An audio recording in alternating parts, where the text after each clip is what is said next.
In this video, I'm going to show you guys how to use Photoshop in just a few minutes. So without further ado, let's get started. Alright, so once you open up Photoshop, this is what's going to pop up, and you might have some other projects here, but if you are completely new to Photoshop, there's probably going to be nothing that shows up right here, which is totally fine. So to start, what you can do is you can go up here to File, and then do New. And then it's going to give you a bunch of different sizes of what you want your canvas to be. Now, depending on what you're trying to create, this can really vary as to what to select, but they give you a couple popular canvas sizes for you to pick from. So for me, I like to use Photoshop to sometimes create YouTube thumbnails. So I would click on this one and then change the orientation to be horizontal. All right, so then you can also choose whether or not you want to be in pixels or inches, centimeters, millimeters, points, or picas. Picas. I've never used picas, so I only usually do pixels or inches. Honestly, the rest I would probably stay away from. So in this case, we're going to do inches just because that's what we're familiar with. For resolution, so when it comes to resolution, you're going to want to try to probably make it always 300 just because that's going to give you the best quality.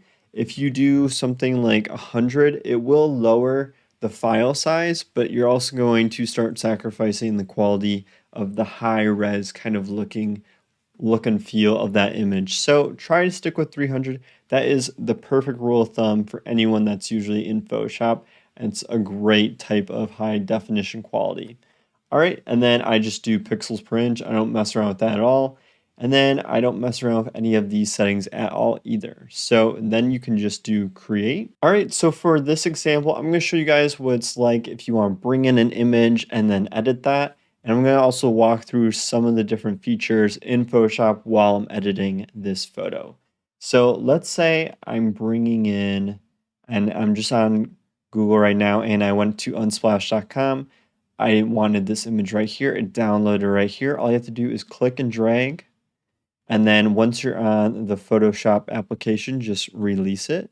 It's then going to start to load. And then if you go to one of the corners, you can then stretch this out. Also, if you hold down Shift, it will adjust it evenly. Same if you just click on it as well. If you do Alt Shift, it's then going to allow you to scale it at any size. So unless you just want it to scale proportionally, I would just click on one of the corners. But if you don't, Alt Shift and then scale will allow you to kind of manipulate how you want it to look. All right, so we're just going to fill this in right here and like so. And then once you're done putting in that image, you're going to want to hit enter. All right, and that way now it's going to be loaded up in Photoshop. Now let's say you want to edit that photo again. All you have to do is do Control T, and that way it's going to allow you to move around this image again and then resize it to whatever you would like. All right. So now what you can see right here is that it actually added a layer. So to begin with, I'm going to kind of walk through all the different features that I personally like to use. There's a bunch of features in Photoshop that you may never even have to use. So I'm going to walk through the main ones that I like to use to help you guys get a quick start as to being a pro with Photoshop.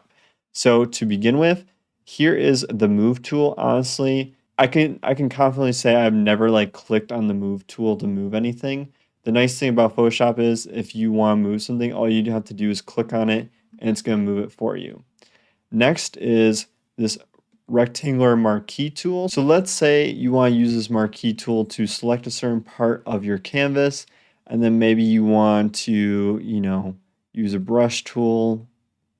And then let's say we put in whites right here, and we're just, and we're just going to do this on a new layer real quick, just to show you guys.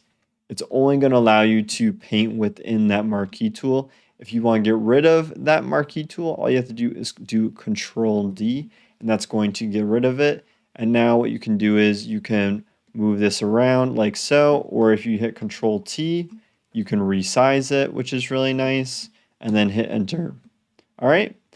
Another thing is we have this lasso tool. So let's say you're trying to trim out a certain part of your image and you want to be super precise. And I'm just doing this super quick just so you guys can see. And then it's going to make those marching ants for you. So now what you can do is if you have like a new layer, you could actually technically fill this all up like so. You can do that. I'm not sure why you'd want to do that, but that's an option. Also, let's say you want to get rid of that laptop. Well, right now when we edit in that shape, it's not a rasterized layer yet. So what we need to do is we need to right click, rasterize layer.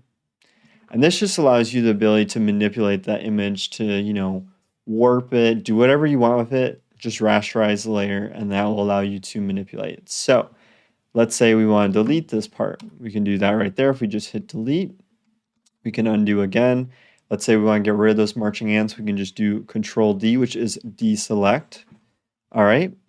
Next, what we have is this clone stamp tool. So basically what this does is allows you to take a portion of your image and mimic it somewhere else on your image as well. So it's cloning that part of the image. So if you hold down Alt and then click somewhere, like let's say we want to click on this red right here, and you just click on the left part of your mouse, like so.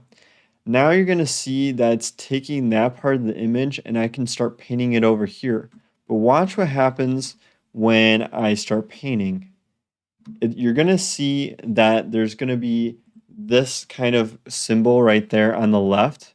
You're going to see that moving around, and basically it's going to take real time wherever that image is over there to mimic on the right side. So this is just a quick way if you want to like clone same exact thing over here, you can. Now let's say you want to, sometimes what I've ran into is, let's say I just want to copy the sky over here and that's it.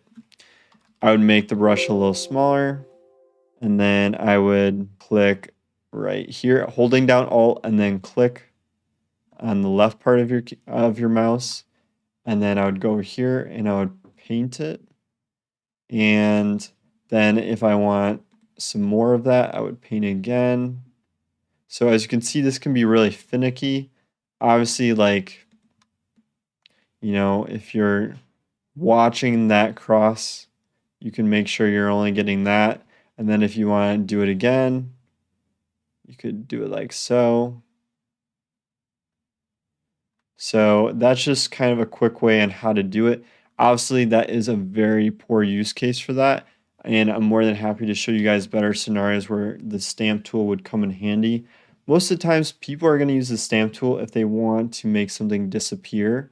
Like let's say there's a bunch of books on a shelf, and then you want those books to disappear. Well, you could do a fill and make it all disappear, or you can use a clone stamp tool, take part of the wood from the bookshelf, stamp over it, and then it's going to make all those books disappear. So that's just a quick way on how to do it. So another way is like, let's say we want to get this laptop to disappear. If I use this tool, this lasso tool, and I select all of it, and then right click and say fill. Next, what's going to happen is this screen is going to pop up right here and it says content aware, meaning anything outside of this circle, right outside of it, it's going to try to take all those contents and identify how to fill that circle so that it blends smoothly within the image. And then you can also change the opacity of that fill. So if you only want to fill slightly, you can do a 50%, but in this case, we want to try to do 100%. So let's see if we can make the laptop disappear nice and smoothly. So I'm going to hit OK.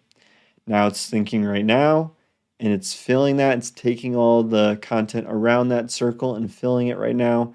Obviously, the more complex or the bigger the circle, the more information it needs to collect. So it's just doing that. Normally, I will not have a progress bar, but now look at that.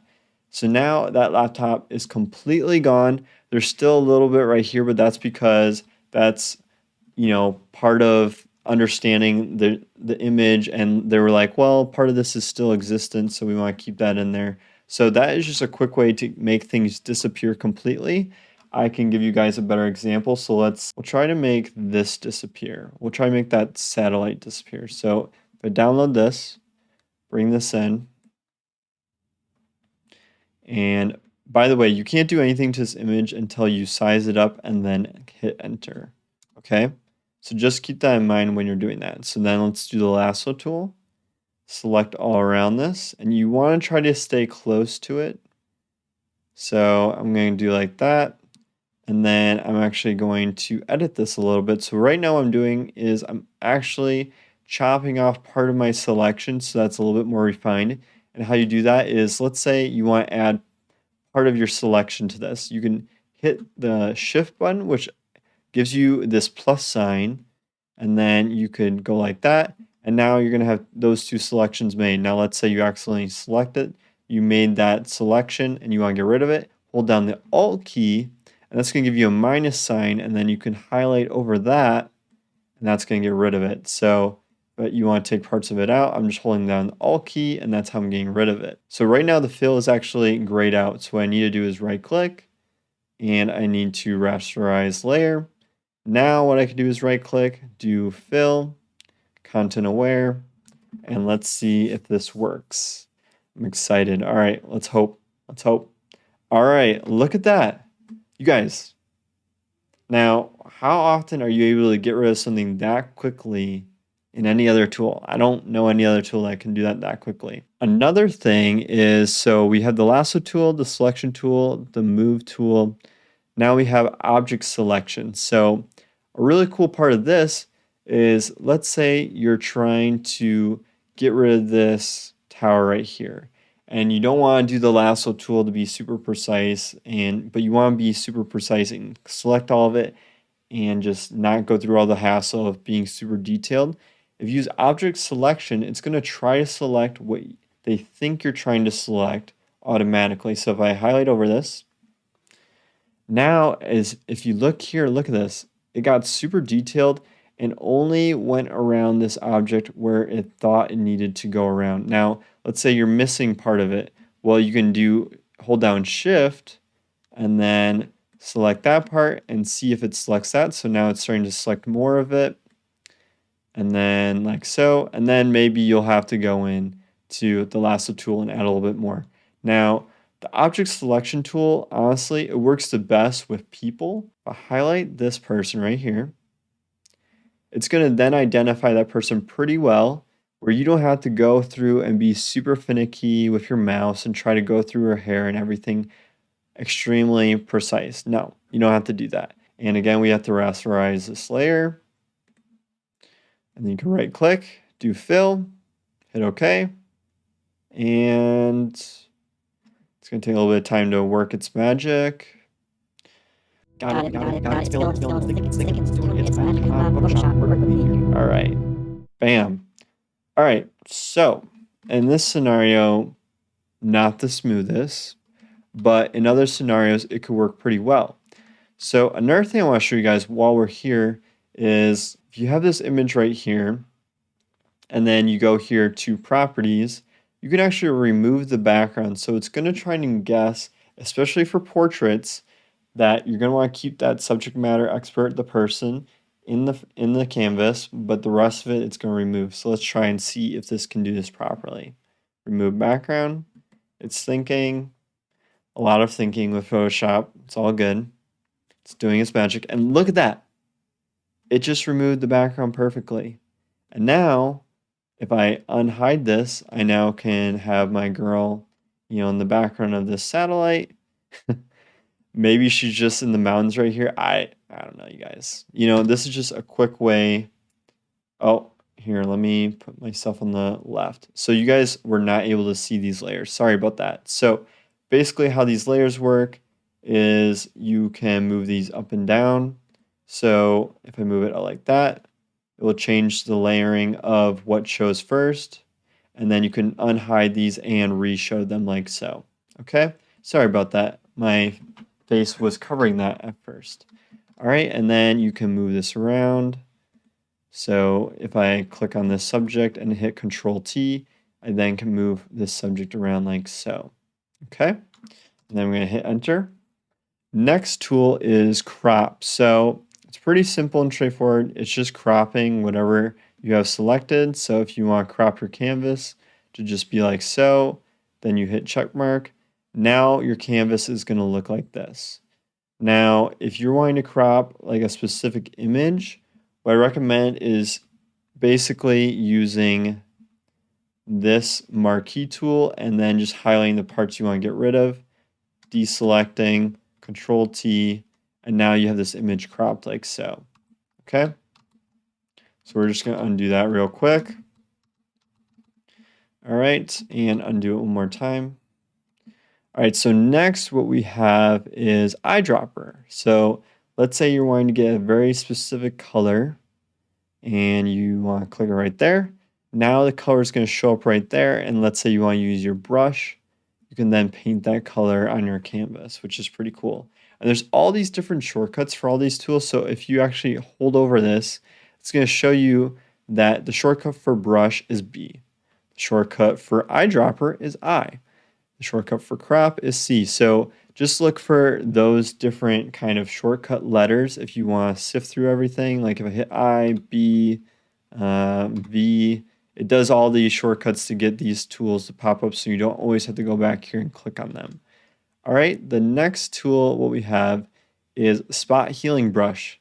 Now let's say we don't want those freckles on our face. Here's a cool thing about spot healing brush.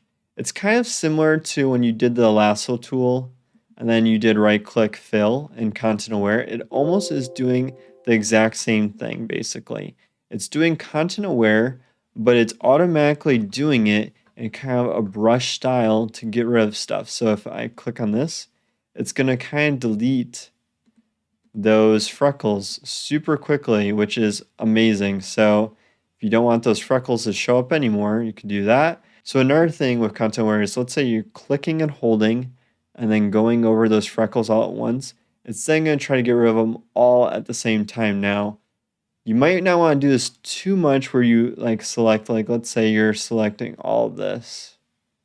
All right, this is going to be kind of a nightmare because it's going to look janky. Just watch, like, because it's going to be confused what you're trying to blend in because you selected way too much. So only do it for certain sections if you feel confident about it filling in properly. Otherwise, you can just click it. You know, there's no harm in doing that. And sometimes it may be a little wonky, so just keep that in mind. Next, what we have is brush. So brush is probably going to be one of the more popular tools you use in Photoshop just because you're going to need the brush to make like really cool effects. So how you use brush, if you click on it and you click and drag, there's pencil or brush. I never really use pencil, I just use the brush.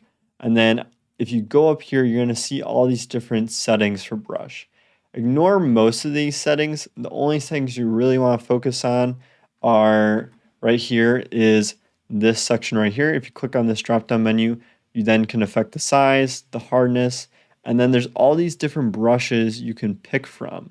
All right, so these are kind of presets and they're going to alter these. And then you could also change the brush shape if you click on here or the direction of it. That really isn't going to matter if you have a circle. What it would matter for is, let's say you have special effect brushes. These are just custom brushes I have. So let's say you squish this a little bit. It's going to squish this brush, but then if I increase it like this, it's then going to make it a little wider. And then you can also rotate it if you want the brush to be like that. So you can get super custom with how you want your brushes to work for you when you're using a brush. And then another thing is opacity. So basically the difference is opacity. It's just how visible you're going to see your brush. Flow is let's say you have a harsh circle. So let's say you have a harsh circle like this. This is very defined. If your flow is a lot smaller, like this, your flow is going to be less. It's going to be like 50% because it's going to be like a gradual fill of that brush. Slightly confusing, I will admit, but just know that that is something to keep in mind. All right, so next what we have is the stamp tool, the clone stamp tool, which we already went over. They also have pattern stamp tool. Just ignore that for now. We're going to ignore this feature as well.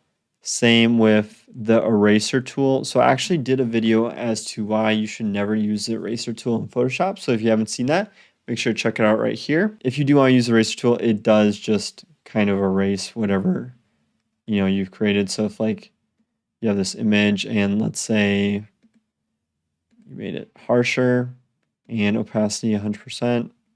You can erase like whatever layer you're on, you can erase it. So just keep that in mind. And also eraser, it works just like brushes. So if you want it lighter, you can depict that. If you want to erase it in a certain way like this, you can do that as well. So just know that brushes, erasers, they all have these different features that show up right here. All right, next what we have is gradient. So if you click and hold, you then can create a gradient over that entire image. So I'm not gonna lie, you guys, gradients are sometimes a little confusing to work. So if you double click on this, you can choose how you want your gradient to look. And then if you hit OK, and then do it again, it's then gonna change it to be that gradient. I'm not the biggest fan of playing around with gradients in Photoshop. I actually love to play around with gradients in PowerPoint more, but just know that this is a feature for you to use in Photoshop, and you can change the direction of your gradient up here. Mode normal if you want it to be a certain way, or if you need it to be a lighter opacity, you can do that as well. You can do it like that. Just keep adding gradients, go nuts. But yeah, so that's how you can add more gradients. And that's actually kind of a cool design, so keep that in mind.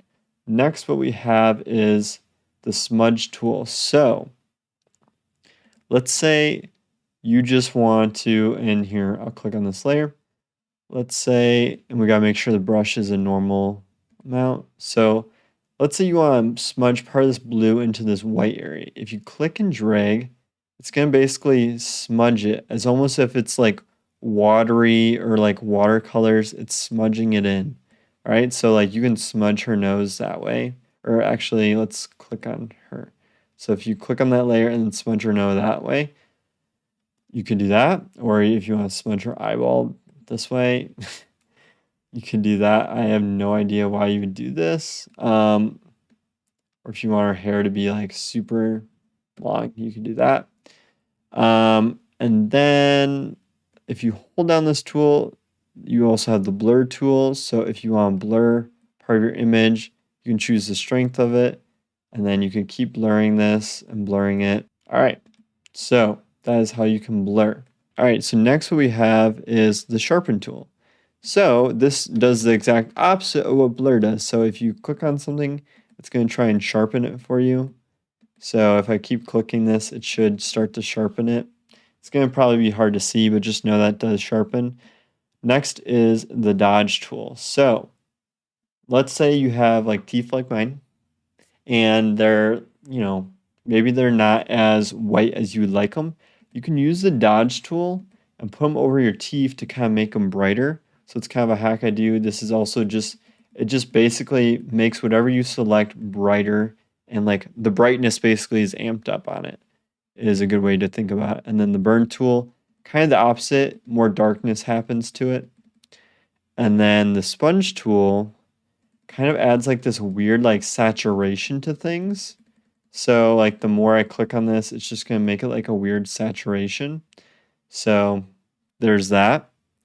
Text, it would be just as what you think. You just kind of click and drag, and then you can add in your text, Tyler. And then if you highlight this, and you can change the color to be white, you can do that.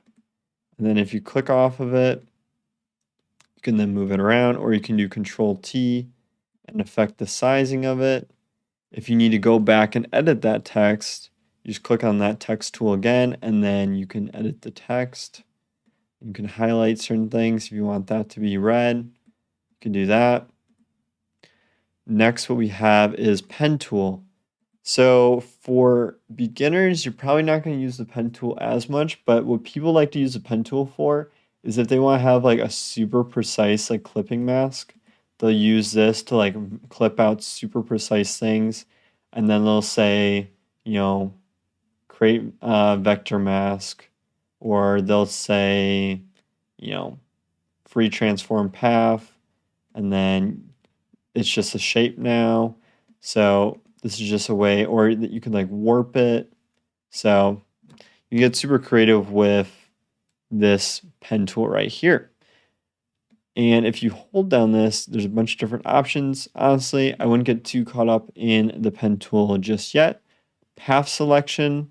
So honestly, I don't really use this too much, to be honest with you guys. It just will select the paths that you've created in the past, like so. This hand tool, so this is just kind of allows you to grab the canvas and move it around. If you have a trackpad, you can like use your fingers, zoom in, zoom out, move it around. Right now I'm just using a mouse, so I wouldn't have that feature, but you can use this hand tool. You can also do Control minus and plus to zoom in. And then let's say you're super zoomed in, you want to go back to just a default size of the canvas, hit Control 0, and that's going to bring you back to the canvas. If you hit Control 1, it's going to zoom in, Control 0, back to the normal canvas. This is going to allow you to zoom in and out. Again, I would just hold down Control and then scroll with your mouse right here to scroll in and out. That's like the easiest way I like to do it, or Control minus if you're super zoomed in, but you can also do that zoom in feature right here. I want to show you guys how masking works. So if I get rid of all of this and just show this right here. So let's say I click on this layer and then I go down here and I click on add layer mask. Next, what you do is if you click on any part of this, it's going to get rid of that part of the image. But let's say you made a mistake. You want to add part of it back in. You can go right here and add it back in like so, and then no problem. Also, basically, you have your canvas right here, which is a normal image. And if you were to click on that, you're just going to paint like normal. But if you click on your layer mask right here, and then you start painting like so, it's going to get rid of it. So just note that this is your original canvas right here, and this is your layer mask. Next, what we have is just creating new layers. So if you want to create a new layer, you would just go down here, hit create new layer. And now you can add whatever you want. You can hide it, re-show it. You can put it behind things. If you want to put it behind that image, you can. And then you can also delete layers if you right click. Delete layers right here. Or you can duplicate layer. You could do that. You can name it whatever you want. You could also, if you click and drag over here, that's another way of duplicating. You can double click here to change the name. First layer. You can put things in folders. So if you want to put these 3 layers in folders, if you start getting a bunch of layers, that might be helpful. And that way you can hide and show those layers. And these folders, like if this folder is way down here, you're not going to see it unless these layers are hidden. Then you'll see this layer and you can show certain things. But if it's all the way up here, you're not going to really see it. I mean, you will, but it's going to be on top of that image layer right here. Okay, so just know that this is like a whole hierarchy. So like send to back, bring to forward, it all works with layers. Whatever on the top of this structure, it's going to show first. Whatever on the bottom, it's going to show last. Let's say I want to edit this image. Okay, here's the whole part of Photoshop versus Illustrator. Illustrator is all vector related material and type of work, you know, with like really clean designs for like logos. This is for photo manipulation for the most part and like editing portraits and all that. So let's say you want to edit this portrait, you can go to image here, and then a lot of times I'll go with brightness and contrast levels, vibrance, hue, saturation. I'll play around with these different features. So if I hit brightness and contrast, it's then going to show up right here. You can make this image brighter, darker, bigger or less contrast. You can turn on and off the preview. I always keep the preview on so I can see what I'm doing. Then you can hit OK if you're happy with that. And then it's going to show down right here. So let's say you don't want to have that anymore as a filter. You can turn on and off that.